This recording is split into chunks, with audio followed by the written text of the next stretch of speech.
If you go ahead and grab your seats, we'll get started. My name is Cornell Clayton. I'm the director of the Thomas S. Foley Institute here at WSU. And on behalf of the Institute, I want to welcome you out to this, our last event of the year. We'll be starting up again in the fall, of course. But we're pleased to have with us today Dr. Justin Vaughn, who's an associate professor of political science down at Boise State University, where he's an expert on American politics and the American presidency.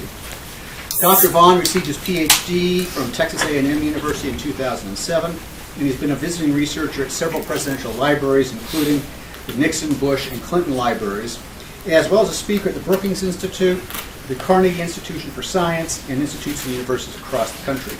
Dr. Vaughn's research has appeared in some of the top journals in political science, and he's the author or editor of several books, including Czars in the White House, which was published by the University of Michigan Press in 2015, Controlling the Message, New Media in American Political Campaigns, published by NYU Press in 2015, and The Rhetoric of Heroic Expectations, Establishing the Obama Presidency, which was published by Texas A&M University in 2014.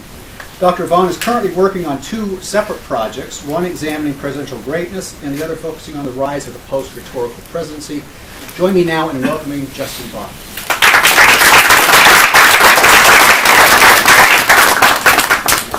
Thank you very much. Thank you to Professor Clayton, Professor Ridout, to Richard, to all the folks that have helped making sure I was able to come out here and to offer many times to save me a couple pieces of pizza. Thank you. When Dr. Ridout and I were talking about what some of the things I could talk about today, I said, well, maybe I could talk about somehow or another the way in which what's happening with Donald Trump and the reflections that we're all starting to have about the meaning of Barack Obama's presidency. Is there any kind of relationship between them? That was not so much because I had a grand theory about the relationship, but because those are two really interesting questions I've been thinking about. And there's some people here and there will hint that there may be something connecting these two important questions. Another way to think about it, I saw this great quote from President Obama in, I think it might have been New York Magazine or something, several months ago. And they were talking. It was actually in the context of what Abraham Lincoln had accomplished and how that affects how President Obama thought about his presidency. And he has this great kind of metaphor where he says, well, look, and he has a paragraph there where he extols all the things that President Lincoln was able to accomplish. And then with respect to himself, he kind of pivots this idea that, at the end of the day, we're part of a long-running story, and that we're just trying to get our paragraph right. It's this idea that every president gets a paragraph. Some might be longer than others, right? Some may be more complicated than others. Some might be more, positive or negative than others. But this idea of measuring kind of presidential legacy is something I've been thinking about here and there in different ways. As paragraphs, was something that stuck with me. And so that's one of the things that we'll talk about today. I kind of organized what I want to talk about along the lines of three different questions. First, what's the legacy of President Obama, or what would his paragraph say, and that kind of phrasing that he used.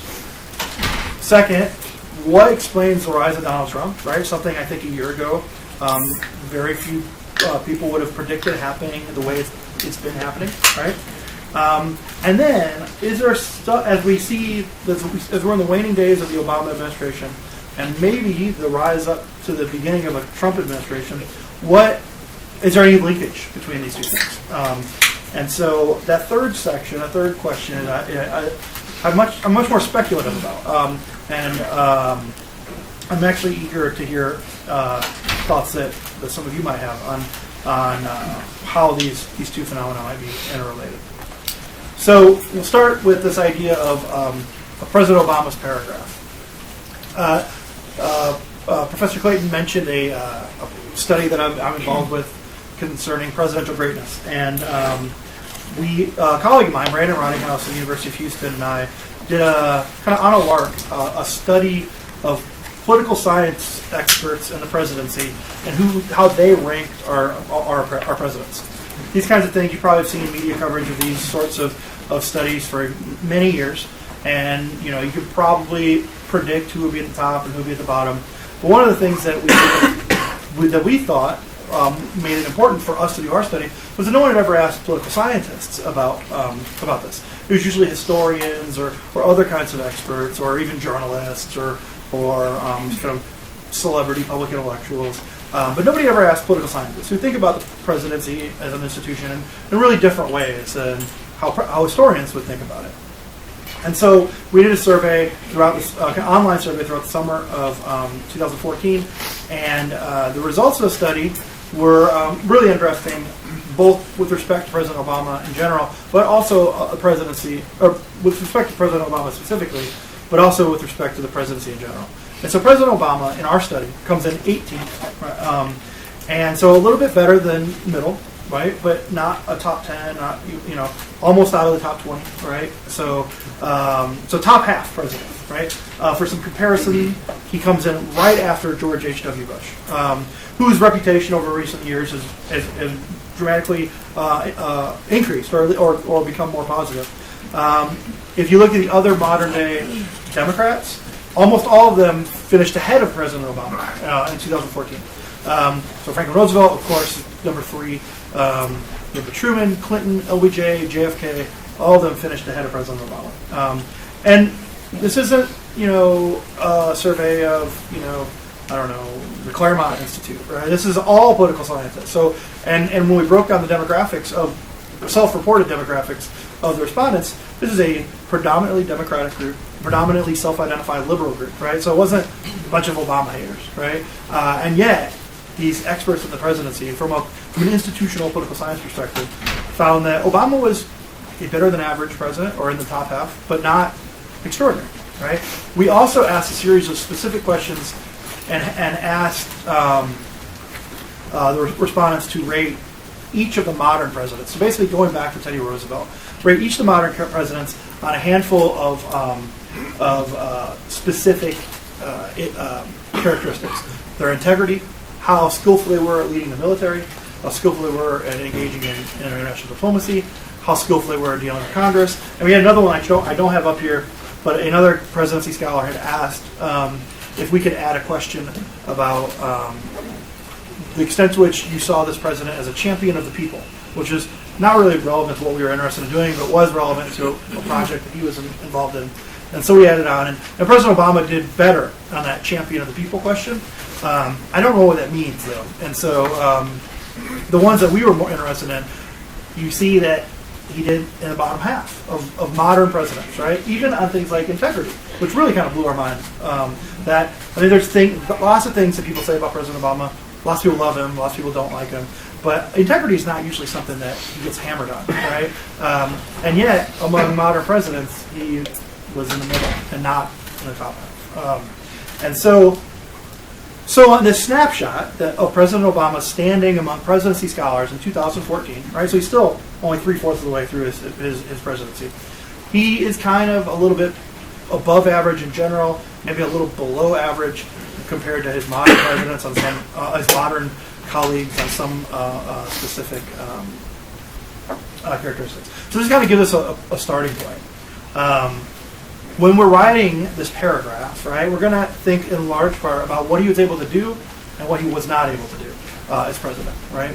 And we have to kind of make sure that our judgments are fair and objective. And so I have just kind of listed out here a number of things that we could consider accomplishments of the administration, but another number of things that we'd have to acknowledge that, if not failures, at least things the president was not able to accomplish that he had said he would, right? And they're kind of two sides of the same coin in many cases. So there was healthcare reform, the most significant policy accomplishment of the Obama administration, right? On the other hand, in getting that healthcare reform, he sacrificed almost immediately the most kind of important component of it, at least as was discussed during the campaign, right, which is the public option. And then when it goes to be rolled out, it was an implementation disaster, right? It will be a case study for MPA students for years to come on how not to roll out a signature piece of legislation, right? So we got the bill, but it didn't have the main thing the president had campaigned on, and when it became implemented, it didn't go very well, right? There has been a sustained economic recovery, right? President Obama took office in a really bad economic moment. And if we look at that recovery today, we'll see that it's a much better economic context today than it was when he took office. On the other hand, in doing so, very little has been done in a meaningful way to account for the causes of that collapse in the first place, right? So we haven't seen that kind of financial reform. We've seen some positive policy gains. You have the Fair Pay Act. You've got the auto industry, which was very controversial in the beginning, but has kind of become seen by most folks as the most successful action of the Obama administration. There's some people who still object to the idea of the government bailing out an industry, but leaving that ideological objection aside, which is reasonable, it went well. Right, it worked. Maybe it shouldn't have happened, but it did happen, and it worked out. He ended a war in Iraq. Of course, that doesn't mean that there's a party happening over in the Middle East right now. It's still a very challenging situation, in large part because he didn't recognize the threat of ISIS early on, right? And so we've had some foreign policy gains, right? Opening Cuba. A nuclear deal with Iran, right? Pretty big deals, but also some misses on the foreign policy front as well, right? There are also a couple things he did make some headway on healthcare reform, which was one of the three big things that he campaigned on in 2008. And then the two things he campaigned on that he didn't get anywhere with in his first term, immigration reform and climate change, became keystones of his 2012 campaign. And he hasn't really gotten much on that either, right? So we're here now in year 8 of an Obama administration where of the three kind of hallmark policy promises that the president made, he got part or most of one and very little of 2 and 3, right? We do, though, have a Trans-Pacific Partnership deal, which is asterisk because it's been agreed to, it hasn't yet become implemented. Big economic, big trade agreement, which are not easy to come by. However, it also plays into the current political situation, which we'll talk about in a little bit. Some other kind of ways of thinking about the kind of two-sided nature of the Obama accomplishments. So we have some sluggish but ultimately robust economic recovery. Right, this is an image that the White House put out a couple years ago. It shows very slow but gradual increases in job creation. Right, the pattern has generally been consistent, and so you have a little bit of gain month after month after month, quarter after quarter after quarter. It ends up being quite a bit of gain, but it doesn't feel sometimes like quite a bit of gain because it happened so slowly. It also didn't happen for everyone. Right, so while President Obama has presided over this slow but significant economic recovery, he's also presided over a dramatic increase in inequality in America, right? Which is going to be, I think, a big part of the legacy that particularly favorable biographers will have to wrestle with, right? The guy who fared well and being a champion of the people in this poll that my colleague and I did also was president when inequality kind of broke, right, and became a major policy issue. End of the war in Iraq, right, but also underestimated ISIS, right? The infamous quote where he compares ISIS to the JV team of Al Qaeda, right? Puts on the Lakers uniform, doesn't make them Kobe Bryant. In fact, if anybody watched any Lakers games this past year, ISIS is accomplishing its goals far better than Kobe was. And so this was, I think, one of those comments that the president could take back. Absolutely, he could take back. It's something that is still being brought up by myself, included in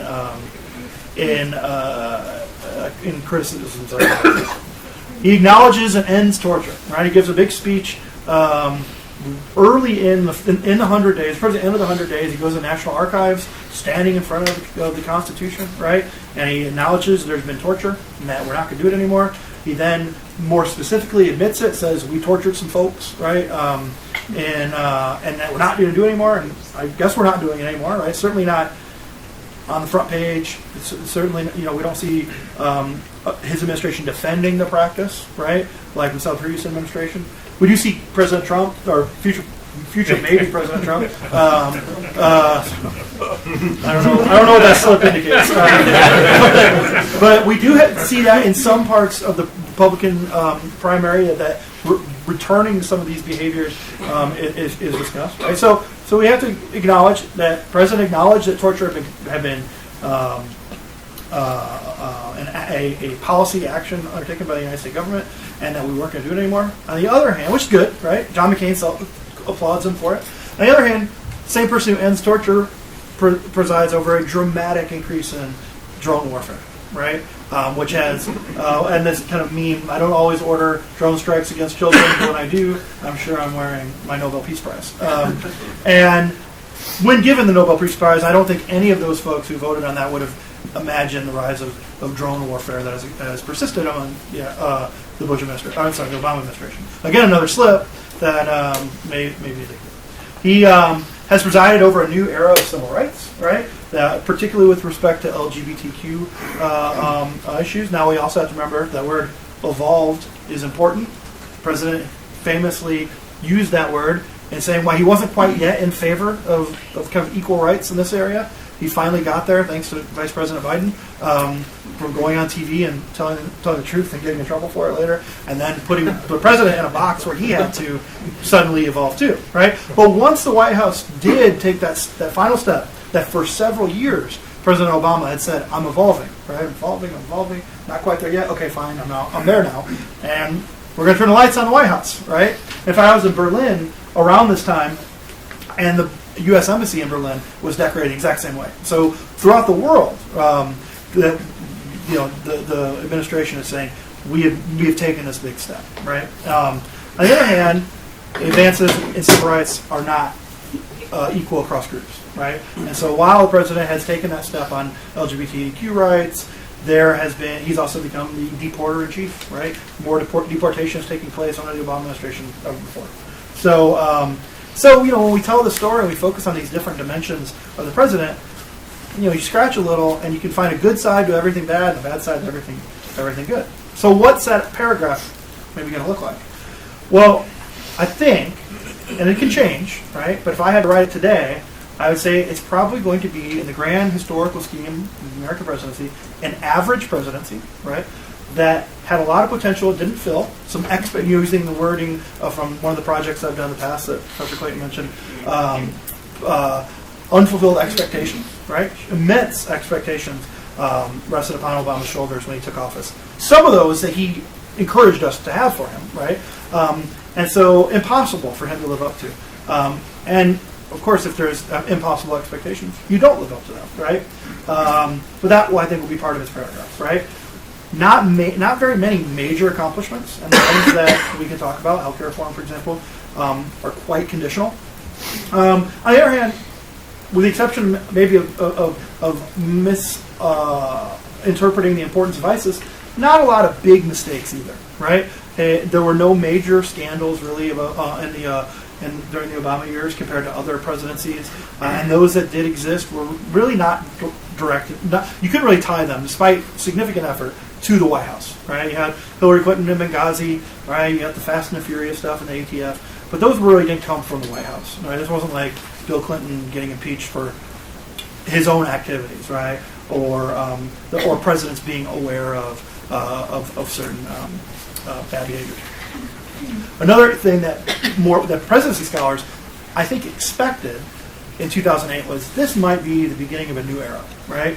That we have been operating under what maybe some people would call the Reagan regime, Reagan era, since the early 1980s, right? And every president subsequently has pretty much administered their governments in the same general kind of structural context that Ronald Reagan had kind of ushered in the 1980s. Maybe Barack Obama is going to be one who takes us from a new era, right? Just like the Reagan era was a break from the New Deal era and the Great Society era, right, into an era where with deregulation and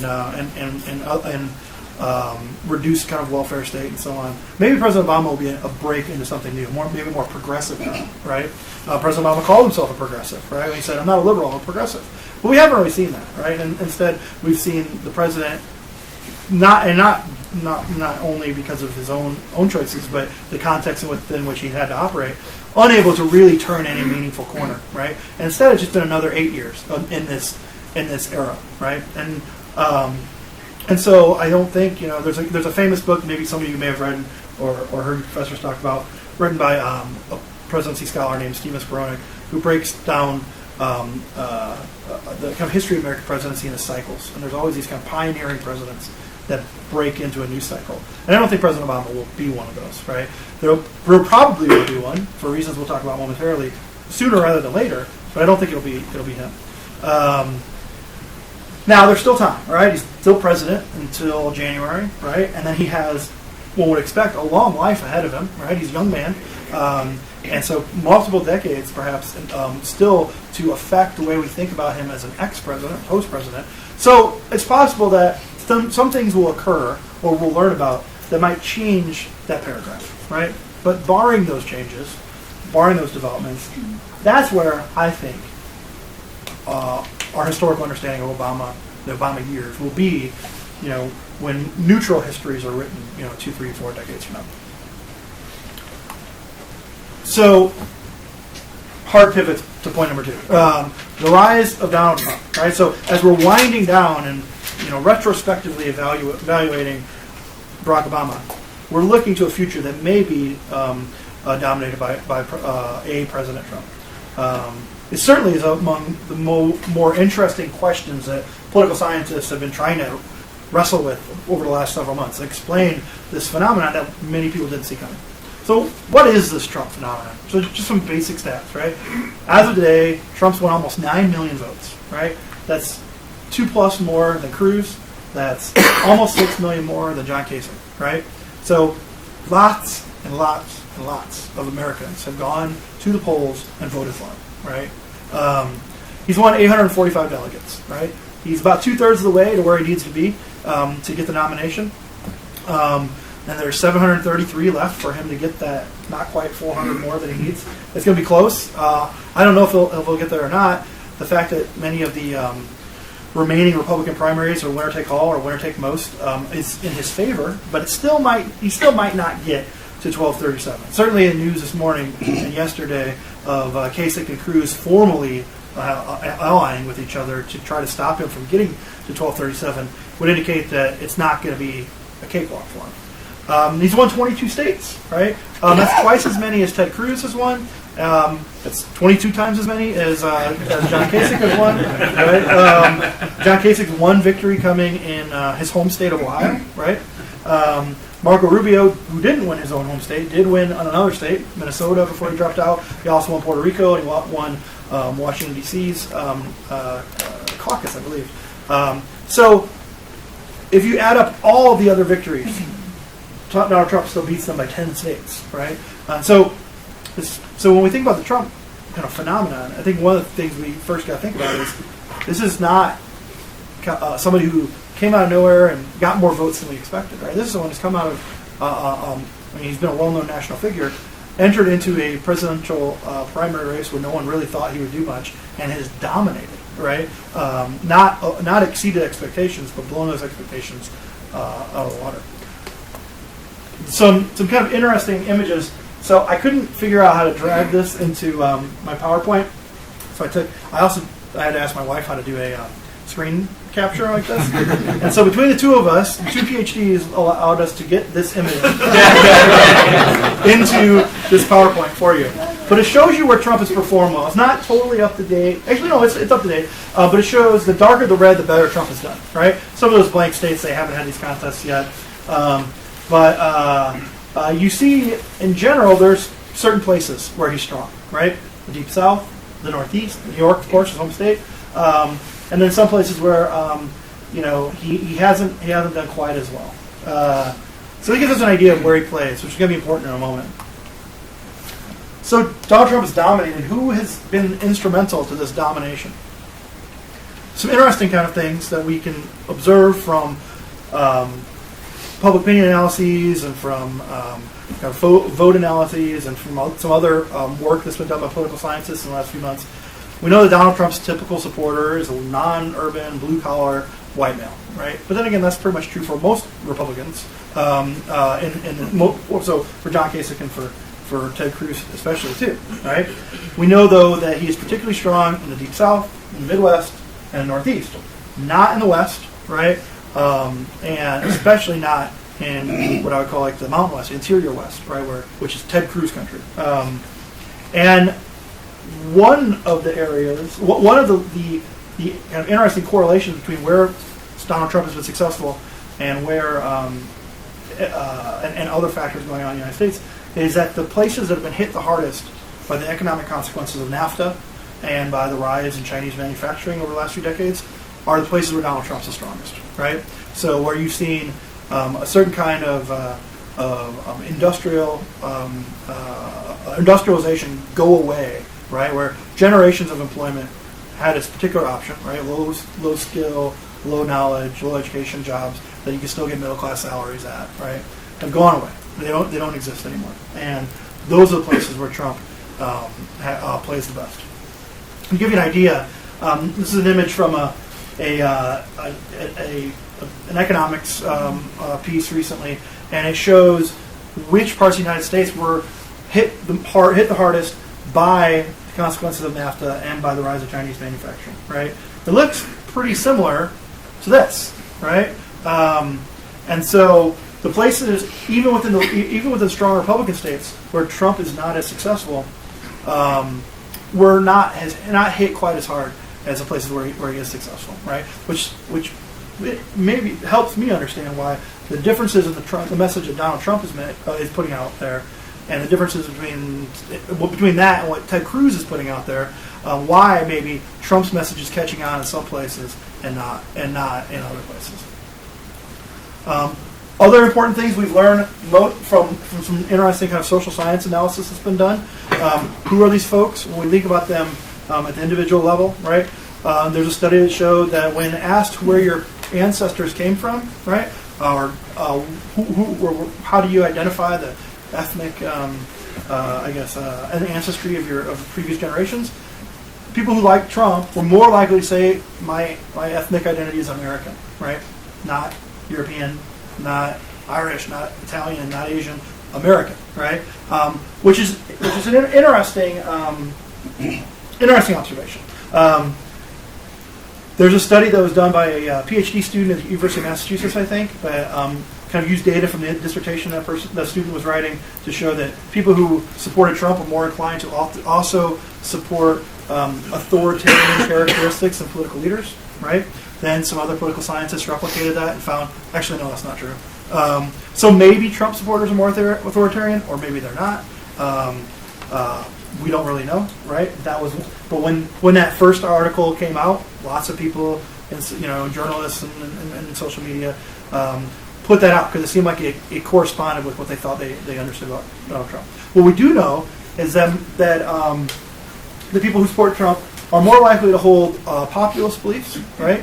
And also racially conservative beliefs, right? And that could be anything from lower level support of affirmative action to antipathy towards immigration to concern about refugees, right? But questions in which there's a racial component to it, the folks who have supported Trump are more likely to have lower levels of support than not just Democrats, but supporters of other Republican primary candidates, right?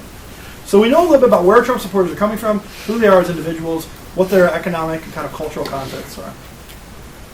There's a Harvard study that didn't study linkage with Trump, but they do it's called the Implicit Project, I think. So, and they study implicit racial bias, right? The ways in which we have racial biases that we're not aware of. And so they study this, and they have these test scores, and you see that different parts of the United States, some states have higher or lower levels of implicit racial bias. Again, that kind of swathe of the United States where Donald Trump plays well has that implicit racial bias, right? Which is something that's linked to one of the journalistic narratives of the Trump campaign. There's some racial component to his candidacy. A lot of times people will take these observations like, oh, look, Trump does better in states where there's more implicit racial bias. Trump does better in states or with people who identify as ethnic Americans and not other groups, right? Trump does better with people who have conservative racial attitudes. People take those observations and they form a narrative. And I imagine you all know what that narrative is. Some may agree with it, some may disagree with it, some may be ambivalent. And I'm not saying that those conclusions are wrong, but I think that there's sometimes the authors want them to be true, and so therefore you see situations where the first study showing that Trump supporters are more likely to have authoritarian values gets tweeted out a lot, and the second story shows actually that person's methods weren't right. Doesn't get tweeted out as much. If we take an objective view, we say, what can we say without trying to get into more subjective terrain? What do we know about what is happening with the Trump campaign? There's some things I think we can say, right? Number one, he's got a non-traditional strategy, right? In fact, I have strategy in quotation marks, so I'm giving him, I think, a little bit of credit by calling it strategy.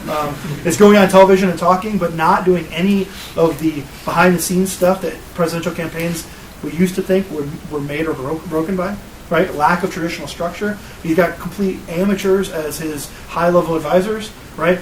As he's gradually released names of people who would be his policy advisors in certain areas, most folks most of those names are not recognizable, and the ones that are, people scoff at. And so he hasn't assembled this kind of blue chip list of campaign professionals and policy advisors and invested in a traditional campaign structure that usually is the answer, is the path to victory, right? Yet, despite not doing those things, he's dominating, right? The other thing he hasn't been doing is talking about very many policy issues, right? On his website, he lists 7 policy areas and his positions on them. And 2 of those 7 are the same thing, right? Immigration reform, because he has the wall as its own policy issue. Which, if you look at his stump speech, it makes sense. It takes a big part of the stump speech, and especially the introduction, right? But he's talking about healthcare reform, VA reform, China, trade balance issues there, taxes, being against gun control, right, and immigration matters, right? That's it. If you were to look at Hillary Clinton's website, there are literally dozens of policy issues that she's taking positions on. Jeb Bush, when he was still a candidate, dozens of policy issues, right? They've got a person on their staff for every conceivable policy issue and a thought-out, complex position on each of them, right? Donald Trump has 7 things that he talks about, and most of those are consistent with what we would call conservative populism, right? This idea that the government or political leaders need to be more attentive to the people, especially if the people are kind of identified in opposition to some other outside entity, right? Whether it's something not America or not American citizens or not American economic development or whatever, right? So many of those things, Chinese trade, right? Veterans Administration, right? Reform, immigration reform. All these things are pretty consistent with this idea of conservative populism, and distinct from what has dominated the Republican Party in recent years, which we can refer to as kind of economic libertarianism, right? Free trade. Let's remove the regulations. Let's let businesses fly, and it's going to increase our economic growth. It may, as was suggested in the 1980s, trickle down into benefits for people who are not at the drivers of the economy. And so there's a really interesting kind of gap between what Donald Trump is talking about, the limited number of things he's talking about, and what more establishment-oriented candidates are talking about. There's an interesting study, and I have to admit this comes from American Enterprise Institute, which is not a neutral organization. But the methodology, to the extent that I was able to look at it, seems pretty sound, right? They use some basic content analysis to look at a few different things just this past week about how the candidates stack up to each other, right? One of the things they did was they looked at the ideological content of individual members of the 5 people who are still in the race. And they saw that Donald Trump's right in the middle, right? He's not that much more conservative than Hillary Clinton, right? And he's not very close at all to Ted Cruz, right? He's closer to Hillary Clinton than he is to Ted Cruz, right? And so the outliers in this race would be Sanders and Cruz, right? Not Sanders and Trump, as is often commonly communicated to the masses, right? Another interesting thing was the way in which these politicians are talk, right? And so now these are broken up, and so you have Republicans on top, Democrats on the bottom. But by looking at the nature of the words they use, some people speak more naturally than others, right? Donald Trump is the most naturally speaking candidate in the race right now, right? Hillary Clinton and Bernie Sanders are kind of in the middle in terms of how naturally they speak, and they're pretty close to each other. Ted Cruz speaks in a very formal, higher level, kind of more educated way. But one of the things we know is that a book written by a scholar named Elvin Lim called The Anti-Intellectual Presidency a couple years ago shows that presidents are increasingly talking in this more natural way, and that we as citizens like that. And so the person who best communicates with Americans in their own language, that's a big conclusion to draw from this data, but I'm mostly comfortable making it, is Donald Trump, right? So he's talking about things that people who are predisposed to populism right now want to hear, and he's talking about them in a way that they can consume and appreciate. And let's be a little bit less objective. He's also been willing to break kind of the rules of contemporary political discourse, right? Usually when there was a political debate happening, people would be polite to each other, right? Not Donald Trump. He calls people lying Ted, little Marco, right? Talks about his hands, makes crude and admittedly offensive statements every hour, right? And people haven't usually done that before, right? Marco Rubio thought that might be why he was losing. He tried it out for a week, and basically his funders pulled his money, right? Said, we don't want to support somebody who talks like this, right?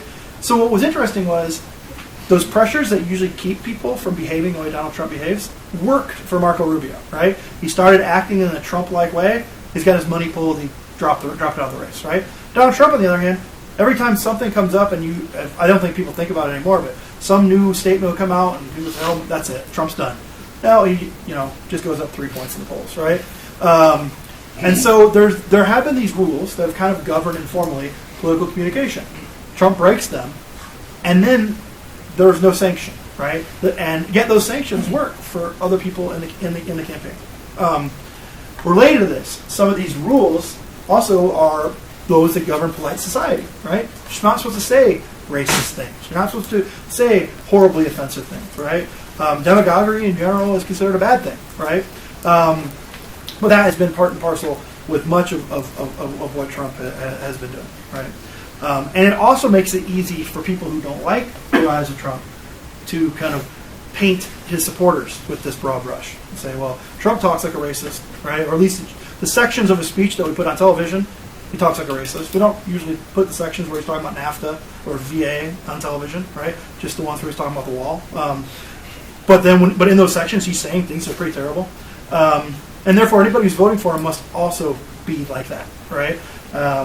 Which is, a logical error. It could be true, but it's a logical error just to assume it. What can we say without a doubt, without verging into kind of subjective or biased interpretation? Trump's winning. He may not win, but he's winning, right? The forces aligned against him may ultimately stop him from crossing the finish line. It's going to be close, right? He has certainly upset the establishment, right? And he is also, I think, more interestingly to me, drawn attention to the gap between the establishment and the base, right? What the elites are doing, I think you could say Bernie Sanders has accomplished this in the Democratic Party too. What these insurgent campaigns have done and shown, this is what your elected leaders are doing, this is what you want. They're not the same thing, right? And so how these establishment groups respond to kind of, someone showing the emperor is wearing no clothes, right? How they respond to that will be interesting to see in the coming months. And finally, I think we can say without doubt, very few people expected this, right? And we still don't have really great explanations for what's happening. One explanation that's kind of been kicked around a little bit has been, well, maybe the rise of Trump can be explained by something about Barack Obama, right? And lots of people have kicked this idea around, right? Lots of people and I apologize for this kind of wall of text slide, but lots of people from a lot of an array of ideological positions have investigated this idea of, is Trump's successor response to Obama? You've got a mostly conservative New York Times op-ed columnist saying that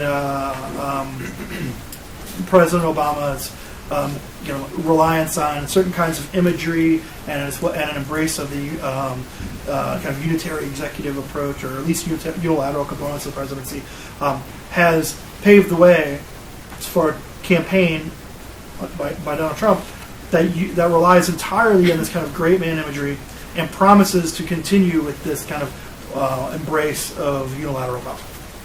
Right? So, I don't know how to say his last name. Douthat? Ross Douthat says it's Barack Obama's fault in this sense. Right? William Salatin, it's hard to kind of capture him. He's more of a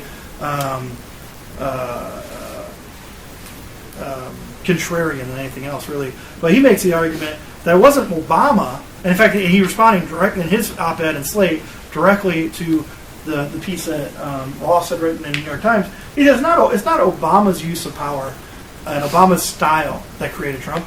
It's the GOP's overwhelming opposition to anything Obama that created. So Obama's still in the equation, but a more passive part of it, right? Obama only had to embrace unilateral power because the GOP made it, right? Bobby Jindal, right?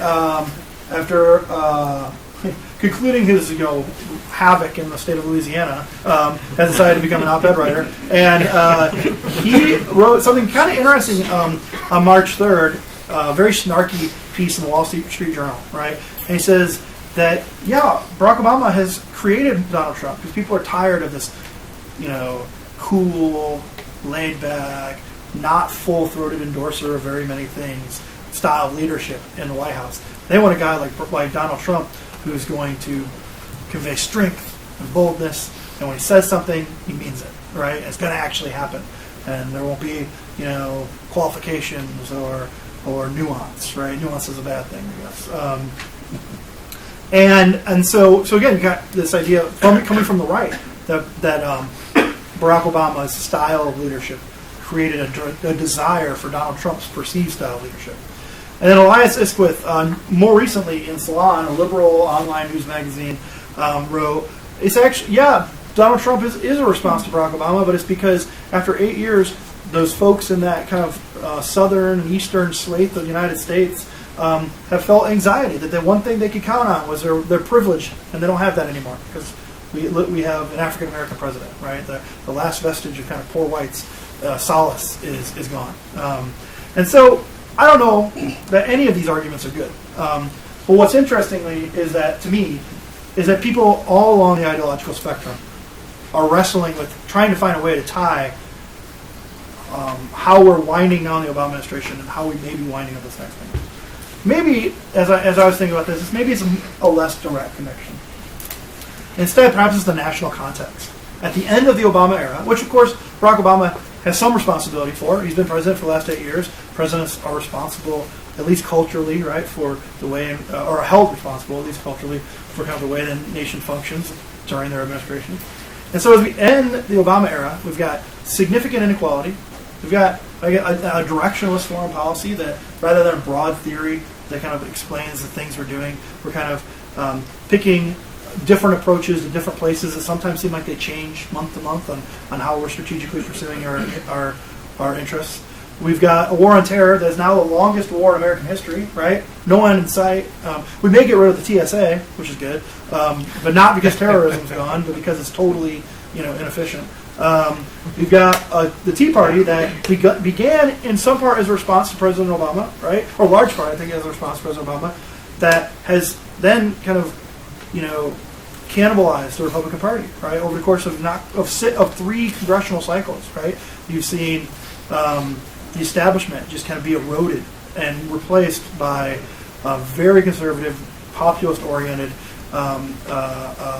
Republicans who don't have any kind of attachment to the national leadership of the party. In Idaho, where I live, if there's anybody who may be more unpopular than Barack Obama, it's Mike Simpson, right? And that they call a liberal, not even a rhino anymore, a liberal, because he played a role in negotiating the Boulder White Clouds national landmark designation or something. And his role in that was making sure it didn't just become, a declared area covered by presidential power, right? He managed to bring some of the conservative interests into the negotiations, right? But by being a part of those conversations, he's a liberal, right? And so, and that I think we could probably tell similar stories in every state. I'm sure you could tell me similar stories in Washington about how that's happening.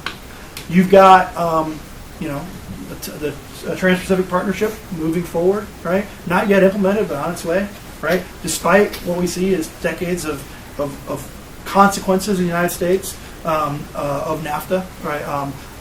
That are linked to some degree with the way in which Republicans are talking to their voters today, and the kinds of leaders that a majority of Republican primary voters are supporting, right? And you have this, again, this was going in this direction before President Obama took over. Historic low levels of trust in government, right? I don't know if I put I didn't put an image in there, but there's a number of images you go and search. The level of trust in government that we have in the United States right now is unprecedented, right? And so I think all of these things create a context, right, in which someone like a Donald Trump can emerge, right? Is it Barack Obama's fault? I think that would be a very silly statement to make in a serious way. But that President Obama certainly has a role with some of these observations, and that you can't totally separate it. Right? So, in conclusion, I don't know what's happening right now.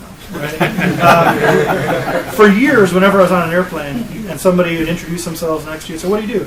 And you say, and I'm sure you guys have this experience, you was like, oh God, I'm a political science professor. Like, oh, let me tell you about this thing, right? Like nobody, if you're a chemist, nobody wants to talk to you, right? But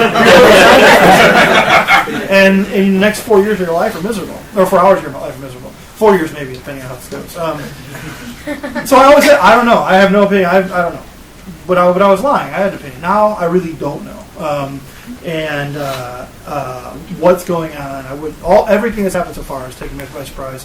And I think that if anyone were to tell you, yeah, I know what's going to happen from here on out, they are extraordinarily self-confident, but probably wrong.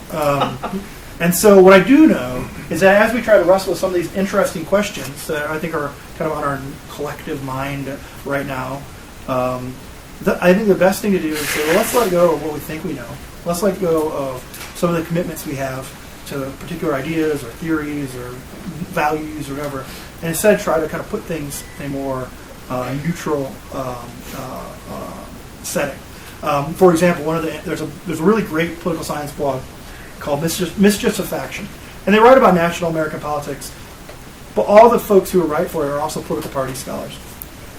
And one of the things they've been banging their heads against the wall on was how it seems like this seminal book in party scholarship, the Party Decides, seems like it got this year wrong, right?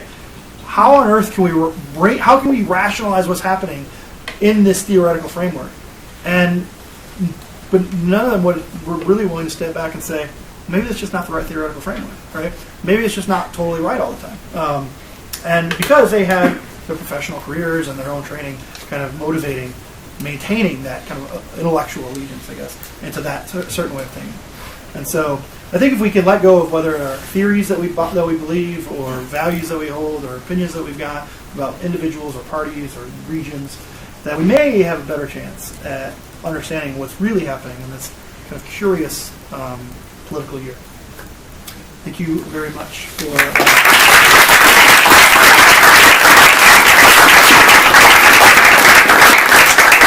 Okay, we have about 10 minutes for questions and answers. I'll go ahead and start if nobody else wants to.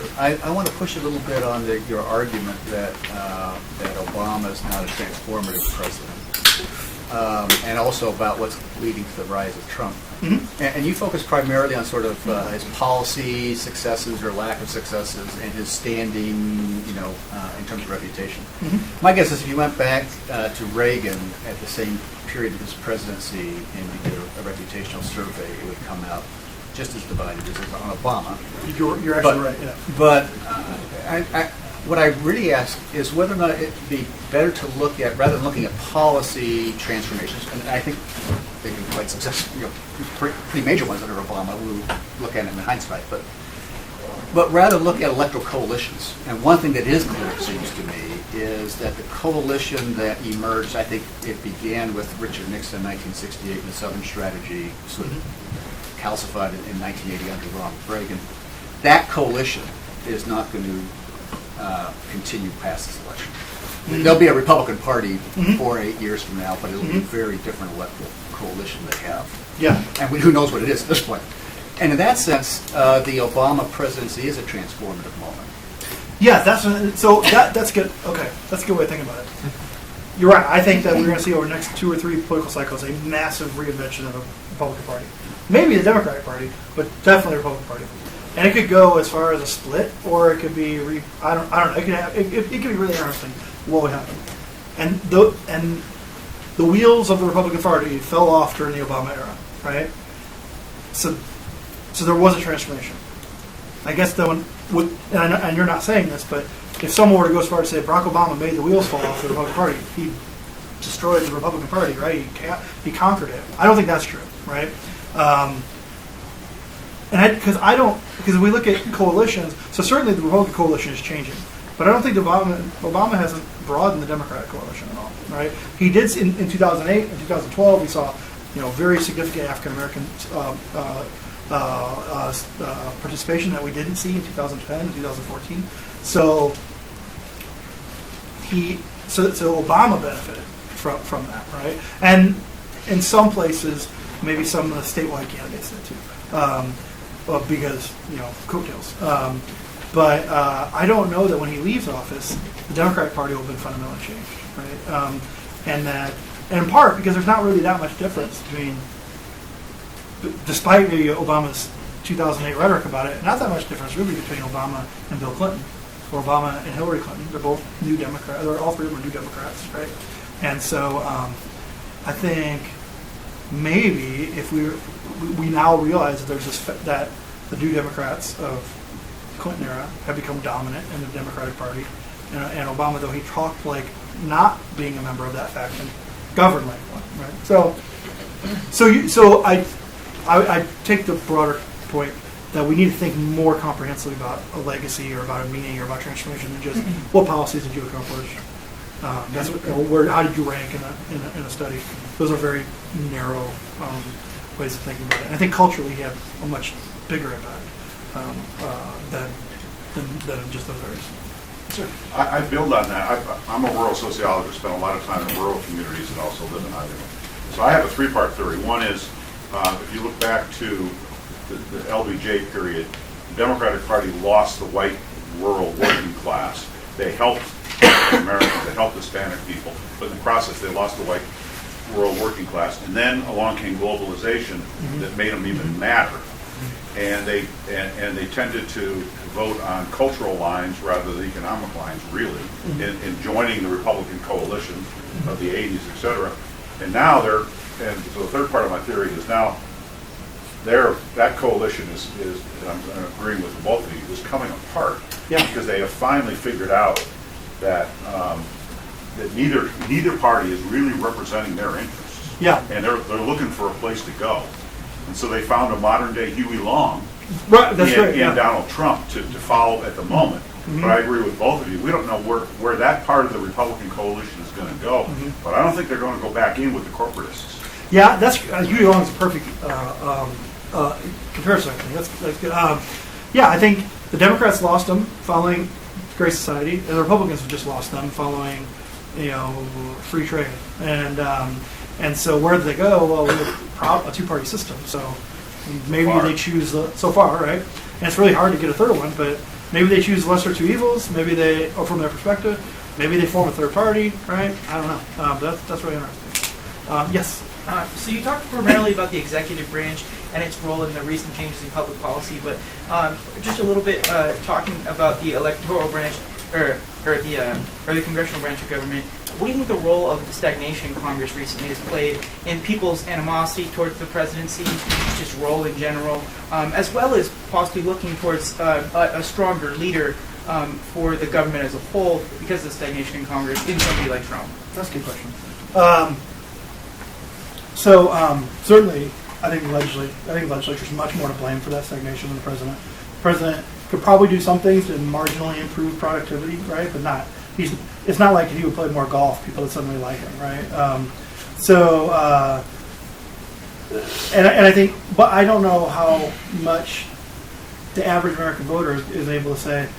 Well, they're able to say we don't like the fact the government can't do anything, right? But then I don't know how much they're able to say, and it's Congress's fault, right?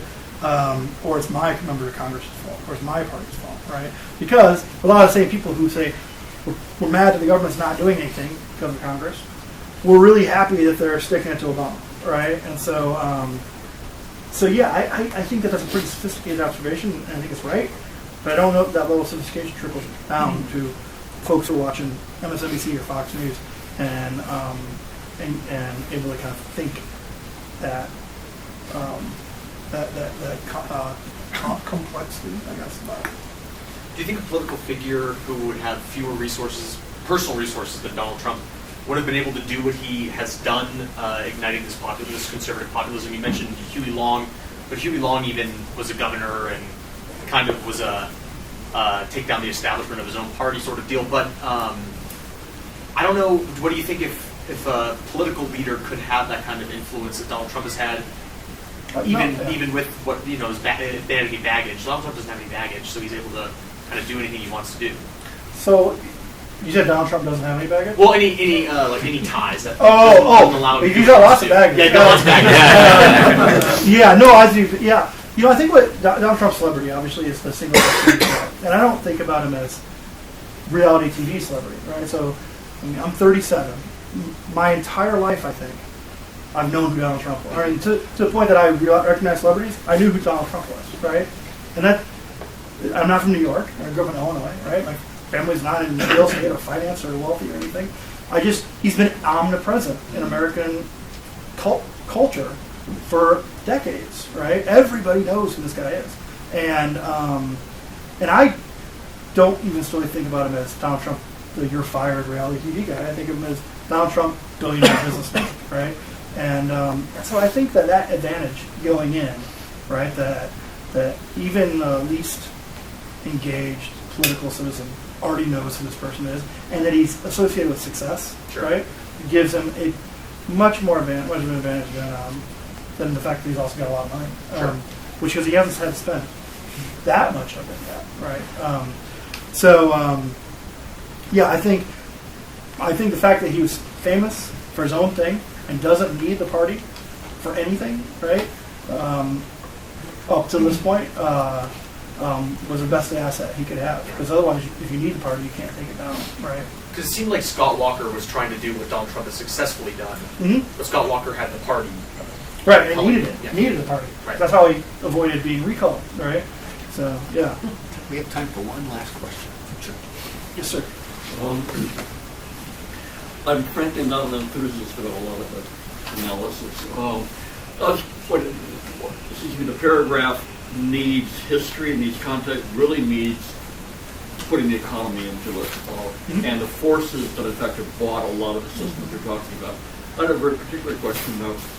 Throughout all of your analysis, you said nothing about women's votes, nothing about his sexism, and it seems to me that much of Donald Trump's appeal is not, we can say, genuine racist things. It is rather his beating up on them. That's good point. Yeah, you're right. That was. And why did you leave it out of your analysis, and what do you think is the role of it? I just didn't. I mean, I'm aware of this, right? But when I was putting together slides, it just didn't occur to me, right? It's certainly widespread criticism of Trump, right? I think it gets less play than the racial criticism, but yeah, it's a big deal, and that's one of the reasons why one of the things I did say was when you think about Trump's supporters, they're blue collar white men, right? Lots of women vote for Republicans, not as many are voting for Donald Trump. That's a big part of it. It wasn't a reflection. I don't think it's important, but I erred in not having it on my slide. Thank you. All right. Well, I'm afraid our time is up. Let me thank you all for coming out. Thank you all for coming out this year, and remind you we'll be starting up again in the fall. And join me now in thanking Justin Vaughn for